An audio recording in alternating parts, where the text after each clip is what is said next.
1992 December 6 ഇന്ത്യയുടെ ചരിത്രത്തെ രണ്ടായി വിഭജിച്ച ഒരു ദിവസം. അയോധ്യയിലെ ബാബറി മസ്ജിദ് തകർക്കപ്പെട്ടു.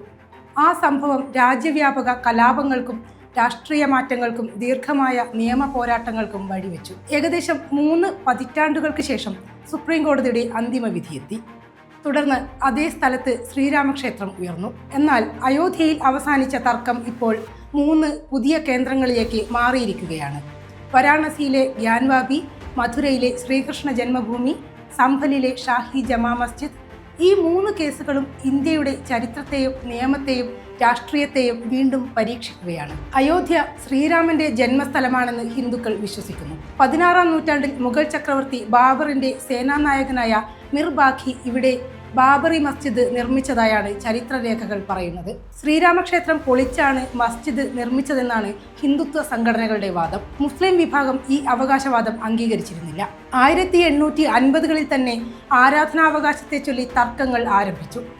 1949-ൽ മസ്ജിദിനകത്ത് ശ്രീരാമ വിഗ്രഹങ്ങൾ കണ്ടതിനെ തുടർന്ന് സർക്കാർ സ്ഥലം പൂട്ടി.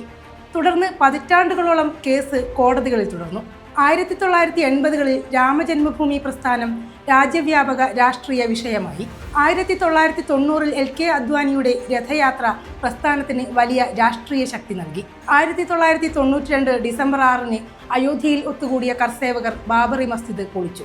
ഈ സംഭവം ഇന്ത്യയുടെ മതേതര ചരിത്രത്തിലെ നിർണായക സംഭവങ്ങളിൽ ഒന്നായി മാറി. തുടർന്ന് രാജ്യത്തിന്റെ വിവിധ ഭാഗങ്ങളിൽ നടന്ന സാമുദായിക കലാപങ്ങളിൽ ആയിരക്കണക്കിന് ആളുകളാണ് കൊല്ലപ്പെട്ടത്. 2019 നവംബർ 9-ന് സുപ്രീം കോടതി അയോധ്യ കേസിൽ ഏകകണ്ഠമായ വിധി പ്രസ്താവിച്ചു. തർക്കഭൂമി ശ്രീരാമ ജന്മഭൂമി തീർത്ഥക്ഷേത്ര ട്രസ്റ്റിന് നൽകാൻ കോടതി ഉത്തരവിട്ടു. അതേസമയം മുസ്ലിം വിഭാഗത്തിന് അയോധ്യയിൽ മറ്റൊരു സ്ഥലത്ത് 5 ഏക്കർ ഭൂമി നൽകണമെന്നും കോടതി നിർദ്ദേശിച്ചു.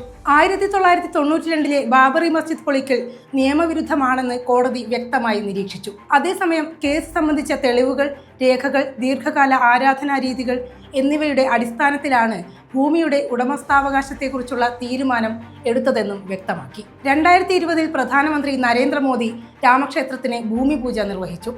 അയോധ്യയിലെ ശ്രീരാമക്ഷേത്രം ഇന്ന് രാജ്യത്തെ ഏറ്റവും വലിയ തീർത്ഥാടന കേന്ദ്രങ്ങളിൽ ഒന്നായി മാറിയിരിക്കുകയാണ്. അയോധ്യ വിധിക്ക് ശേഷം ഹിന്ദുത്വ സംഘടനകൾ കൂടുതൽ ശ്രദ്ധ കേന്ദ്രീകരിച്ചത് 3 സ്ഥലങ്ങളിലേക്കാണ്: ഗ്യാൻവാബി, മഥുര, സംഭൽ. ഈ 3 സ്ഥലങ്ങളിലും ക്ഷേത്രാവശിഷ്ടങ്ങൾക്ക് മുകളിലാണ് പള്ളികൾ നിർമ്മിച്ചത് എന്നാണ് ഹിന്ദു ഹർജിക്കാരുടെ വാദം. മുസ്ലിം വിഭാഗം ഈ വാദങ്ങൾ നിയമപരമായും ചരിത്രപരമായും തള്ളിക്കളയുന്നു. 16-ാം നൂറ്റാണ്ടിൽ നിലനിന്നിരുന്ന വാരാണസിയിലെ കാശി വിശ്വനാഥ ക്ഷേത്രം പൊളിച്ചെടുത്താണ് ഔറംഗസേബ് ഗ്യാൻവാബി മസ്ജിദ് നിർമ്മിച്ചതെന്നാണ് ഹിന്ദു ഹർജിക്കാരുടെ വാദം. നിലവിൽ തർക്കസ്ഥലത്തിന്റെ ഒരു ഭാഗത്ത് ഹിന്ദുക്കൾ ആരാധന നടത്തുന്നു, മറ്റൊരു ഭാഗത്ത് മുസ്ലിങ്ങൾ നമസ്കാരവും നടത്തുന്നു. 2023-24 കാലഘട്ടത്തിൽ ആർക്കിയോളജിക്കൽ സർവേ ഓഫ് ഇന്ത്യ തർക്കപ്രദേശത്ത് ശാസ്ത്രീയ സർവേ നടത്തി. സർവേ റിപ്പോർട്ടിൽ മുൻകാല ഹിന്ദു ആരാധനാലയവുമായി ബന്ധപ്പെട്ട അവശിഷ്ടങ്ങൾ കണ്ടെത്തിയതായി പരാമർശമുണ്ട്. 1991-ലെ ആരാധനാലയ നിയമവുമായി ബന്ധപ്പെട്ടാണ് ഈ കേസ് നിലനിൽക്കുന്നത്. ഈ നിയമപ്രകാരം 1947 ഓഗസ്റ്റ് 15-ന് നിലനിന്നിരുന്ന ആരാധനാലയങ്ങളുടെ മതപരമായ സ്വഭാവം മാറ്റാൻ പാടില്ല. മുസ്ലിം വിഭാഗം ഈ നിയമം ഉയർത്തിക്കാട്ടുന്നു. അതേസമയം 1947-ന് മുമ്പുണ്ടായിരുന്ന ആരാധനാ അവകാശം പുനഃസ്ഥാപിക്കണമെന്നാണ് ഹിന്ദു ഹർജിക്കാർ ആവശ്യപ്പെടുന്നത്. അടുത്തത് മഥുര. 13.37 ഏക്കർ സ്ഥലത്ത് സ്ഥിതി ചെയ്യുന്ന കത്ര കേശവദേവ് ക്ഷേത്ര സമുച്ചയവും ഷാഹി ഈദ്ഗാഹ് പള്ളിയുമാണ് തർക്കത്തിന്റെ കേന്ദ്രം. ശ്രീകൃഷ്ണന്റെ ജന്മസ്ഥലത്തുണ്ടായിരുന്ന ക്ഷേത്രം പൊളിച്ചാണ് 17-ാം നൂറ്റാണ്ടിൽ ഔറംഗസേബ് പള്ളി നിർമ്മിച്ചതെന്നാണ് ഹിന്ദു വിഭാഗത്തിന്റെ വാദം. ക്ഷേത്രഭൂമി തിരികെ ലഭിക്കണമെന്ന് അവർ ആവശ്യപ്പെടുന്നു. എന്നാൽ പള്ളി കമ്മിറ്റിയും UP സുന്നി സെൻട്രൽ വഖഫ് ബോർഡും ഈ വാദം തള്ളിക്കളയുന്നു. പള്ളി നിൽക്കുന്ന സ്ഥലത്തിന്റെ കൈകാര്യാവകാശം പള്ളി കമ്മിറ്റിക്ക് നൽകുന്നതായി 1968-ൽ ക്ഷേത്ര കമ്മിറ്റിയും പള്ളി കമ്മിറ്റിയും തമ്മിലുണ്ടാക്കിയ കരാറും മുസ്ലിം വിഭാഗം ഉയർത്തിക്കാട്ടുന്നു. ആ കരാർ നിയമവിരുദ്ധമാണെന്നാണ് ഹിന്ദു വിഭാഗം പറയുന്നത്. അതിനിടെ കേസിൽ ആർക്കിയോളജിക്കൽ സർവേ ഓഫ് ഇന്ത്യക്കും കേന്ദ്ര ആഭ്യന്തര മന്ത്രാലയത്തിനും കക്ഷി ചേരാൻ അലഹബാദ് ഹൈക്കോടതി അനുമതി നൽകി. ഈ തീരുമാനം സുപ്രീം കോടതിയും ശരിവച്ചു. ഇതോടെ ചരിത്രപരവും പുരാവസ്തു സംബന്ധവുമായ രേഖകൾക്ക് കേസിൽ കൂടുതൽ പ്രാധാന്യം ലഭിച്ചിരിക്കുകയാണ്.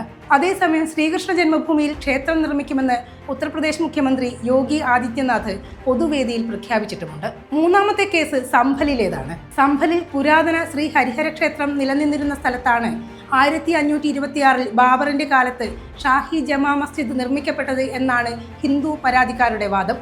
ഇതിനെ തുടർന്ന് സ്ഥലത്ത് സർവേ നടത്തണമെന്ന ആവശ്യം കോടതിയിലെത്തി. 2024 നവംബറിൽ സിവിൽ കോടതി സർവേക്ക് അനുമതി നൽകിയതോടെ വലിയ പ്രതിഷേധമുണ്ടായി. പോലീസും പ്രതിഷേധക്കാരും ഏറ്റുമുട്ടി. 5 പേർ കൊല്ലപ്പെടുകയും നിരവധി പേർക്ക് പരിക്കേൽക്കുകയും ചെയ്തു. തുടർന്ന് വിഷയം സുപ്രീം കോടതിയിലെത്തി. സർവേയുമായി ബന്ധപ്പെട്ട വിചാരണ കോടതിയുടെ തുടർ നടപടികൾ സുപ്രീം കോടതി സ്റ്റേ ചെയ്തു.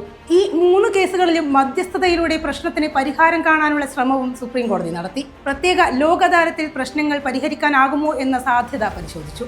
ഹിന്ദു മുസ്ലിം കക്ഷികൾക്ക് നോട്ടീസ് നൽകി. എന്നാൽ ഇരുവിഭാഗങ്ങളും ലോക് അദാലത്തിൽ പങ്കെടുക്കാൻ വിസമ്മതിച്ചു.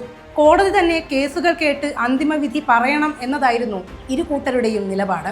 അയോധ്യയിലെ തർക്കം സുപ്രീം കോടതി വിധിയിലൂടെ അവസാനിച്ചെങ്കിലും ഗ്യാൻവാപി, മഥുര, സംഭൽ കേസുകളുടെ അന്തിമവിധികൾ ഇനിയും ബാക്കിയുണ്ട്.